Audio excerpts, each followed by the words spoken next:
Hi welcome to my channel Jayalakshmi brand. ನಾನು ಈ ವಿಡಿಯೋನಲ್ಲಿ ಮಾತಾಡೋಕೆ ಹೊರಟಿರುವಂಥ ವಿಷಯ ಬಂದು ಈ ಚಾನಲ್ನ ನಾನು ಏನಕ್ಕೆ ಮಾಡಿದೆ ಅನ್ನೋ ಉದ್ದೇಶನ ಈ ವಿಡಿಯೋನಲ್ಲಿ ಹೇಳಲಿಕ್ಕೋಸ್ಕರ ಈ ವಿಡಿಯೋ ಮಾಡ್ತಾ ಇದ್ದೀನಿ. ಈ ಚಾನಲ್ನ ಏನಕ್ಕೆ ಮಾಡಿದೆ ನಾನು ಅಂತ. ಈ ಚಾನಲ್ನ ಮಾಡಿದ ಉದ್ದೇಶ ಬಂದು ನಂದು ಇನ್ನೊಂದು ಚಾನಲ್ ಇದೆ. ಆ ಚಾನಲ್ನಲ್ಲಿ ನಾನು ಒಂದು ಸೀರೆ ಬಿಸ್ನೆಸ್ನ ಮಾಡ್ತಾ ಇದ್ದೀನಿ. ಅದಕ್ಕೆ ಸಂಬಂಧಪಟ್ಟಂಗೆ ಏನೇನು ಕೆಲಸ ಮಾಡ್ತೀನಿ ಅನ್ನೋದನ್ನು ಆ ಚಾನಲ್ನಲ್ಲಿ ನಾನು ಹೇಳ್ತೀನಿ. ಇನಿಷಿಯಲಿ ಈಗ ಅಷ್ಟು ಏನು ಕೆಲಸ ನಡೀತಾ ಇಲ್ಲ. ಆ ಕಾರಣಕ್ಕೆ ಏನಾಗ್ತಾ ಇದೆ ಅಂದರೆ ನಾನು ಯಾವುದು ವೀಡಿಯೋಗಳನ್ನ ಹೆಚ್ಚಿಗೆ ಮಾಡೋಕ್ಕಾಗಲ್ಲ. ಯಾಕೆ ಕಂಟೆಂಟ್ ಇಲ್ಲ. ದುಡ್ಡಿರೋರ್ಗಾದರೆ ಏನು ಬೇಕಾದ್ರೂ ಈಸಿಯಾಗಿ ಮಾಡಿಬಿಡ್ತಾರೆ. ಆದರೆ ಅದು ಹಣಕಾಸಿನ ಕೊರತೆ ಇದ್ದರೆ ಏನಾದರೂ ಮಾಡಬೇಕು ಅಂದಾಗ ಅದು ದೊಡ್ಡ ಸಮಸ್ಯೆ ಅಂತ ಬರುತ್ತೆ. ಇನ್ವೆಸ್ಟ್ಮೆಂಟ್ ಹೆಂಗೆ ಏನು ಅಂತ. ಹಂಗಾಗಿ ನನಗೆ ಕಂಟೆಂಟ್ಗಳು ಸಿಗ್ತಾ ಇಲ್ಲ. ಯಾಕೆ ಬಿಸ್ನೆಸ್ ನಡೆದ್ರೆ ಕಂಟೆಂಟ್ ಸಿಗುತ್ತೆ, ವಿಷಯಗಳು ಸಿಗುತ್ತೆ, ಮಾಡ್ಬೋದು. ಅದು ನಡೀತಾ ಇಲ್ಲ ಅನ್ನೋ ಕಾರಣ ಇನ್ನೊಂದು ಚಾನಲ್ ಮಾಡಬೇಕು ಅಂತ ಅಂದ್ಕೊಂಡೆ. ಇನ್ನೊಂದು ಚಾನಲ್ ಮಾಡಬೇಕು ಅಂತ ಅಂದ್ಕೊಂಡ್ರೆ ನಾನು ಅದ್ರಲ್ಲಿ ಕಂಟೆಂಟ್ ಏನು ಹಾಕಲಿ ಅಂತ ಯೋಚನೆ ಮಾಡಿದೆ. ಏನು ಕಂಟೆಂಟ್ ಮಾಡಲಿ ಅಂತ ಯೋಚನೆ ಮಾಡ್ತಾ ಇರುವಾಗ ಅನಿಸಿದ್ದು, ನನಗೇನು ಬೇಕು, ನನಗೆ ಪರ್ಸ್ನಲಿ ನನಗೇನು ಬೇಕಾಗಿದೆ, ನನಗೇನು ಕೊರತೆ ಇದೆ ಲೈಫಲ್ಲಿ ಅಂತ ಯೋಚನೆ ಮಾಡುವಾಗ ಪ್ರತಿಯೊಬ್ಬರಿಗೂ ಒಂದಲ್ಲ ಒಂದು ಕೊರತೆ ಇದ್ದೇ ಇರುತ್ತೆ. ಅಂದರೆ ಕೆಲವ್ರಿಗೆ ಮದುವೆ ಆಗದೆ ಇರ್ಬೋದು, ವಯಸ್ಸಾಗಿದೆ, ವಯಸ್ಸು ಮೀರ್ತಾ ಇದೆ, ಮದುವೆ ಆಗಿಲ್ಲ ಅನ್ನೋ ಕೊರಗಿರ್ಬೋದು. ಮದುವೆ ಆದಮೇಲೆ ಮಕ್ಕಳಿಲ್ಲ ಅನ್ನೋ ಕೊರಗಿರ್ಬೋದು. ಮಕ್ಕಳಾದಮೇಲೆ ಮಕ್ಕಳು ನಮ್ಗೆ ಹೇಳ್ದಂಗೆ ಬೆಳೀತಾ ಇಲ್ಲ, ಅಂದರೆ ನಮ್ಗೆ ಅನ್ನಿಸ್ದಂಗೆ ಬೆಳೀತಾ ಇಲ್ಲ ಅಂತ ಫೀಲ್ ಇರ್ಬೋದು. ಇದು ಎಲ್ಲವೂ ಇದ್ದಾಗ ಮನೆಯಲ್ಲಿ ಹೊಂದಾಣಿಕೆ ಇಲ್ಲ, ಜೀವನ ಸರಿಗಿಲ್ಲ, ಕಷ್ಟ ಇದೆ, ಇಷ್ಟೆಲ್ಲ ಇದೆ, ಎಲ್ಲವೂ ಕೊಟ್ಟಿದ್ದಾನೆ ದೇವರು. ಆದರೆ ಹೊಂದಾಣಿಕೆ ಇಲ್ಲ ಲೈಫಲ್ಲಿ. ಇದು ಏನೋ ಒಂದು ಕಷ್ಟಗಳು ಲೈಫಲ್ಲಿ ಪ್ರತಿಯೊಬ್ಬರು ಏನೋ ಒಂದು ಕಷ್ಟ ಅಂತೂ ಇದ್ದೇ ಇರುತ್ತೆ. ಆದರೆ ಆ ಕಷ್ಟಗಳನ್ನೆಲ್ಲ ಪರಿಹಾರ ಎಲ್ಲದಕ್ಕೂ ಸಿಕ್ಬಿಡುತ್ತೆ ಅಂತ ಹೇಳೋಕ್ಕಾಗಲ್ಲ. ಅದನ್ನ ಮರಿಬೋದು. ಆದರೆ ಪರಿಹಾರ ಇಲ್ಲದೆ ಇದ್ರೂ ಮರೆತು ಜೀವನನ ಸ್ವಲ್ಪ ಆರಾಮಾಗಿ ಮಾಡ್ಕೊಂಡು, ಅದೆಲ್ಲ ಏನೂ ಇಲ್ಲ ಅಂದ್ರೂ ಜೀವನನ ಸುಧಾರಿಸ್ಕೊಂಡು ಹೋಗ್ಬೋದು. ಅಟ್ಲೀಸ್ಟ್ ನಾವು ನಮಗೆ ಮನಸ್ಸಿಗೆ ಸಮಾಧಾನ ಮಾಡಿಕೊಂಡು ದೇವ್ರಿಗೆ ಏನು ಕೊಟ್ಟಿದ್ದಾನೋ ಅದರಲ್ಲೇ ತೃಪ್ತಿ ಪಟ್ಕೊಂಡು ಬದುಕುವಂತಹ ಮನಸ್ಥಿತಿನ ನಾವು ತಂದ್ಕೊಬೋದು. ನಮ್ಗೆ ಏನಿದೆಯೋ ಏನಿಲ್ವೋ ಇದನ್ನೆಲ್ಲ ಮರಿಬೇಕು ಅಂತ ಅಂದರೆ ಮೇಯ್ನಾಗಿ ಫ್ರೆಂಡ್ಸ್ಗಳು ಬೇಕು. ಆದರೆ ಫ್ರೆಂಡ್ಸ್ಗಳು ಮನೇಲಿ ಕೂತಿರೋಂಥ ಲೇಡೀಸ್ಗಳಿಗೆ ಮಿಡ್ಲ್ ಏಜಲ್ಲಿ, ಈಗ ಕಾಲೇಜ್ಗೆ ಹೋಗ್ತಾ ಇದ್ದಾರೆ ಅಂದರೆ ಬೇಕಾದಷ್ಟು ಫ್ರೆಂಡ್ಸ್ ಇರ್ತಾರೆ, ಸ್ಕೂಲ್ಗೆ ಹೋಗ್ತಾ ಇದ್ದಾರೆ ಅಂದರೆ ಬೇಕಾದಷ್ಟು ಫ್ರೆಂಡ್ಸ್ ಇರ್ತಾರೆ, ಕಾಲೇಜಲ್ಲಿ ಸಿಗ್ತಾರೆ. ಈಗ ಕೆಲ್ಸಕ್ಕೆ ಹೋಗ್ತಾ ಇದ್ದಾರೆ ಹೆಂಗಸ್ರುಗಳು ಅಂದರೆ ಕೆಲಸದ ಜಾಗದಲ್ಲಿ ಫ್ರೆಂಡ್ಸ್ಗಳು ಸಿಗ್ತಾರೆ. ಆದರೆ ಹೌಸ್ ವೈಫ್ಗಳಿಗೆ ಹೆಂಗೆ ನೀವು ಅಂದ್ಕೋಬೋದು, ಹೌಸ್ ವೈಫ್ಗಳಿಗೆ ಆ ನೈಬರ್ಸ್ ಇರ್ತಾರೆ, ಇಲ್ಲ ಅಂದರೆ ಅವ್ರದ್ದೇ ರಿಲೇಷನ್ಗಳಿರ್ತಾರೆ, ರಿಲೇಟಿವ್ಸ್ಗಳಿರ್ತಾವೆ. ರಿಲೇಟಿವ್ಸಲ್ಲಿ ಫೋನಲ್ಲಿ ಮಾತಾಡ್ಕೋಬೋದು ಅಂತ. ಆದರೆ ನಮ್ಮ ಎಲ್ಲ ಕಂಡೀಷನ್ಸ್, ನಮ್ಮ ಮನಸ್ಸಿಗೆ ಏನೇನು ಅನಿಸುತ್ತೋ ಅದನ್ನೆಲ್ಲನೂ ಶೇರ್ ಎಲ್ಲರ ಹತ್ರ ಮಾಡೋಕ್ಕಾಗಲ್ಲ. ಮನೇಲೇ ಕೂತಿರೋಂಥ ಗಂಡನಿಗಾಗಲಿ ಅತ್ತೆ ಮಾವ ಆಗಲಿ ಎಷ್ಟೋ ಜನ ನಮ್ಮವರು ಅಂತ ಇರ್ತಾರೆ. ಆದರೆ ಎಲ್ಲರ ಹತ್ರ ನಮಗೆ ಕಷ್ಟ ಸುಖ ಶೇರ್ ಮಾಡೋಕ್ಕಾಗಲ್ಲ. ಏನು ಅಂದರೆ ಈಗ ನಾವು ನಮ್ಮ ಹತ್ರದ ಸಂಬಂಧ ಅಂತ ಅಂದ್ಕೊಂಡು ನಾವು ನಮ್ಮ ಗಂಡನ ಹತ್ರ ಸಮಸ್ಯೆಗಳನ್ನ ಹೇಳ್ಕೊಳಕ್ಕೆ ಹೋದ್ರೂ ಮನೇಲಿ ಹಿಂಗೆ ಅಂತಾರೆ, ಹಿಂಗೆ ಮನ್ಸಿಗೆ ಬೇಜಾರಾಗಂಗೆ ಮಾತಾಡ್ತಾರೆ, ನನಗೆ ವಯಸ್ಸಾಯಿತು ಬಿಟ್ಬಿಡು, ಏನೋ ಒಂದು ಅನ್ಕೊತಾರೆ ಬಿಟ್ಬಿಡು, ಏನೋ ಒಂದು ಅಂದರೆ ಅದನ್ನು ತೇಪೆ ಆಗ್ತಾರೋ ಹೊರತು ಇದಕ್ಕೆ ಪರಿಹಾರ ಅಂತ ಕಂಡುಹಿಡಿಯಲ್ಲ ಯಾರೂ. ಅಂದರೆ ಯಾವುದಕ್ಕೂ ಪರಿಹಾರ ಅನ್ನೋದನ್ನ ಕೊಡಲ್ಲ. ಏನು ವಯಸ್ಸಾಯಿತು ಬಿಟ್ಬಿಡು, ಏನಂದ್ರು ಕೆಟ್ಟದಾಗಿ ಬೈತಾ ಇದ್ರೂ ಬಿಡು ಪರವಾಗಿಲ್ಲ, ಅದು ವಯಸ್ಸಾದರೆ ಅದೆಲ್ಲ ಸಾಮಾನ್ಯ, ಮರ್ತ್ಬಿಡು, ಅದನ್ನೆಲ್ಲ ಅಂದ್ಕೊಂಡ್ರೆ ಅಂದ್ಕೊಳ್ಳಿ ಬಿಡು, ನೀನು ಆರಾಮಾಗಿರು, ಏನೋ ಒಂದು ತೇಪೆ ಹಾಕ್ಕೊಂಡು ಅವ್ರ ಪಾಡ್ಗವರು ಏನೋ ಅವ್ರ ಜೀವನ ನಡೆದ್ರೆ ಸಾಕು ಅಂತ ಇರ್ತಾರೆ. ಆದರೆ ನಮ್ಮ ಸಮಸ್ಯೆ ಬಗ್ಗೆ ಯಾರೂ ತಲೆ ಕೆಡಿಸ್ಕೊಳ್ಳಲ್ಲ.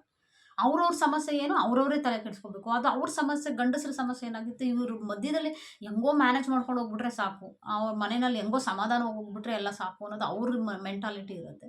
ಆದರೆ ನಮ್ಗಳಿಗೆ ಇದನ್ನು ಸಹಿಸ್ಕೊಳಕ್ಕಾಗ್ತಾ ಇರಲ್ಲ. ಇಷ್ಟು ಮಾತುಗಳು ಬರ್ತಾ ಇದೆ, ಏನೋ ಒಂದು ಮಧ್ಯದಲ್ಲಿ ಏನೋ ಒಂದು ಮಾತಾಡಿ ಅವರು ಸಮಾಧಾನ ಮಾಡಿದ್ರೆ ನಾವು ಹೆಂಗಷ್ಟು ಸಮಾಧಾನವಾಗಿರ್ಬೋದು ಅಂತ ಅನಿಸ್ತಾ ಇರುತ್ತೆ. ಆದರೆ ಅದಕ್ಕೆ ಸಮಾಧಾನ ಅಲ್ಲಿ ಎಲ್ಲೂ ಸಿಗಲ್ಲ. ಇದು ಮನೇಲಿರೋ ಲೇಡೀಸ್ಗಳ ಪ್ರಾಬ್ಲಮ್ ಇರುತ್ತೆ. ಮಿಡ್ಲ್ ಏಜಲ್ಲಿ ಸಾಮಾನ್ಯವಾಗಿ ಅತ್ತೆ ಮಾವ ಎಲ್ಲ ಇದ್ದಾಗ ಮಕ್ಕಳುಗಳು ನಮ್ಮ ಮಾತು ಕೇಳ್ತಾ ಇರಲ್ಲ, ಅಥವಾ ಏನೋ ಒಂದು ಸಮಸ್ಯೆಗಳು ಇರುತ್ತೆ, ಅದಕ್ಕೆ ಪರಿಹಾರ ಸಿಗ್ತಾ ಇರಲ್ಲ. ಏನೋ ಯಾರ ಹತ್ರನೂ ಶೇರ್ ಮಾಡ್ಕೊಳ್ಳೋಣ ವಿಷಯಗಳನ್ನ ಅಂತ ಅಂದರೆ ಫ್ರೆಂಡ್ಸ್ಗಳು ಸಿಗಲ್ಲ. ಏನು ಅಕ್ಕಪಕ್ಕ ನೈಬರ್ಸ್ ಇದ್ದಾರೆ ಅಂದರೆ ಅವ್ರ ಮೆಂಟಲಿ, ಅಂದರೆ ಅವರ ಮೈಂಡ್ಸೆಟ್ಟೇ ಬೇರೆ ಇರುತ್ತೆ. ಒಂದೇ ಮೈಂಡ್ಸೆಟ್ ಇದ್ದಾಗ ಫ್ರೆಂಡ್ಶಿಪ್ಪು ಈಸಿ ಆಗುತ್ತೆ. ಒಬ್ಬೊಬ್ಬರು ಒಂದೊಂದು ಥರ ಮೈಂಡ್ಸೆಟ್ ಇಟ್ಕೊಂಡಿರ್ತಾರೆ, ನಮಗೂ ಅವ್ರಿಗೂ ಮ್ಯಾಚ್ ಆಗಲ್ಲ ಅಂದಾಗ ಫ್ರೆಂಡ್ಶಿಪ್ ಬೆಳೆಯಲ್ಲ. ಅಕ್ಕಪಕ್ಕ ಫ್ರೆಂಡ್ಸ್ಗೆ ಸಿಗ್ತಾ ಇರಲ್ಲ.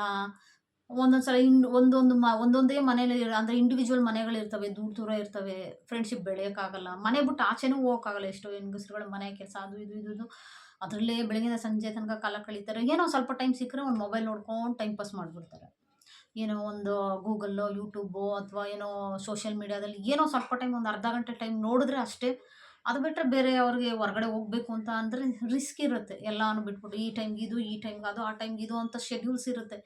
ಇಂಥ ಕೆಲಸಗಳು ಇಂತಿಂಥ ಟೈಮ್ಗೆ ಆಗ್ಬಿಡಬೇಕು ಅಂತ. ಆ ಟೈಮ್‌ನ ಎಲ್ಲಾನು ಮ್ಯಾನೇಜ್ ಮಾಡ್ಕೊಂಡು ಆಚೆ ಹೋಗೋಕೆ ಕಷ್ಟ ಅನ್ಸಿರುತ್ತೆ. ಹೊರಗಡೆ ಹೋಗಲ್ಲ, ಹೊರಗಡೆ ಫ್ರೆಂಡ್ಸ್‌ಗಳಿರಲ್ಲ. ಎಷ್ಟೋ ಕಾಲೇಜ್ ಫ್ರೆಂಡ್ಸ್‌ಗಳು ಎಲ್ಲರೂ ಇದೆಲ್ಲ ಕಟ್ಟಾಗಿರುತ್ತೆ. ಅಂದರೆ ಅವ್ರ ಫ್ರೆಂಡ್ ಸರ್ಕಲ್ ಎಲ್ಲ ಕಟ್ಟಾಗ್ಬಿಟ್ಟಿರ್ತದೆ. ಸ್ಕೂಲ್ ಫ್ರೆಂಡ್ಸ್ ಇರಲ್ಲ, ಕಾಲೇಜ್ ಫ್ರೆಂಡ್ಸ್ ಇರಲ್ಲ, ಎಲ್ಲ ಕಾಂಟ್ಯಾಕ್ಟ್ ಕಟ್ಟಾಗಿರುತ್ತೆ. ಫ್ರೆಂಡ್ಸೇ ಇರಲ್ಲ ಹೇಳ್ಬೇಕು ಅಂತಂದರೆ.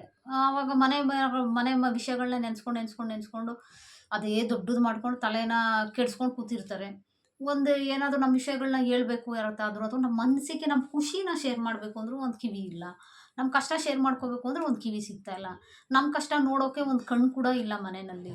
ಈ ಥರ ಫೀಲ್‌ಗಳನ್ನ ಮಾಡ್ಕೋತಾ ಇರ್ತಾರೆ.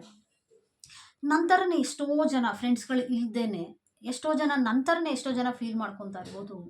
ಅವ್ರಿಗೂ ಒಂದು ಸಹಾಯ ಅಂತ ಆಗುತ್ತೆ. ಅಂದರೆ ನನ್ನ ಮಾತಾಡ್ಕೊಂಡು ಒಬ್ರಿಗೊಬ್ರು ಈ ಚಾನಲ್ ಮೂಲಕ ನನ್ನ ಅನಿಸಿಕೆಗಳನ್ನ ಶೇರ್ ಮಾಡ್ಕೊತೀನಿ. ಅವಾಗ ಅವ್ರಿಗೂ ಒಂದು ಫ್ರೆಂಡ್ ಸರ್ಕಲ್ ಅನ್ನೋದು ಬೆಳೆಯುತ್ತೆ. ನನ್ನ ಮೂಲಕ ನಾನು ಅವ್ರುಗಳ ಫ್ರೆಂಡ್ಸ್ ಆಗ್ಬೋದು, ಅವರು ನನ್ನ ಫ್ರೆಂಡ್ ಆಗ್ಬೋದು.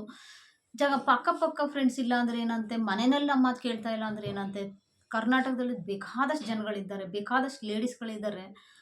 ಈ ಥರ ಕಷ್ಟಗಳನ್ನ ಅನುಭವಿಸ್ತಾ ಇರೋರು, ಫ್ರೆಂಡ್ ಸರ್ಕಲ್ ಇಲ್ದೇನೆ ಒಂಟಿಯಾಗಿ ಮನೇಲಿದ್ದು ಏನನ್ಸಿರುತ್ತೆ ಅಂದರೆ ಮಾತೇ ಮರ್ತೋಯ್ತೇನೋ, ನಮ್ಮವ್ರ ಹತ್ರ ಏನು ಶೇರ್ ಮಾಡ್ಕೊಳಕ್ಕೈತೆ, ಮನೇಲಿರೋ ಜನಗಳ ಹತ್ರ ಏನು ಮಾತಾಡೋಕ್ಕಾಗ್ತಾ ಇಲ್ಲ. ಸುಮ್ಮನೆ ಮೂಗ್ರ ಥರ ಏನೋ ಒಂದು ಜೀವನ ಕಳ್ಕೊಂಡು ಹೋಗ್ತಾ ಇರ್ತೀವಿ. ಜೀವನದಲ್ಲಿ ಒಂಥರ ಜಿಗುಪ್ಸೆ ಬಂದ್ಬಿಟ್ಟಿರುತ್ತೆ. ಹೆಂಗೋ ನಡೀತಾ ಇರುತ್ತೆ, ಹೋಗ್ಲಿ, ಹೆಂಗೋ ಜೀವನ ನಡ್ಕೊಂಡು ಹೋಗ್ಬಿಟ್ರೆ ಸಾಕು ಅನ್ನೋ ಥರ ಮೆಂಟಲಿ ಮನ್ಸಿಗೆ ಬಂದ್ಬಿಟ್ಟಿರುತ್ತೆ.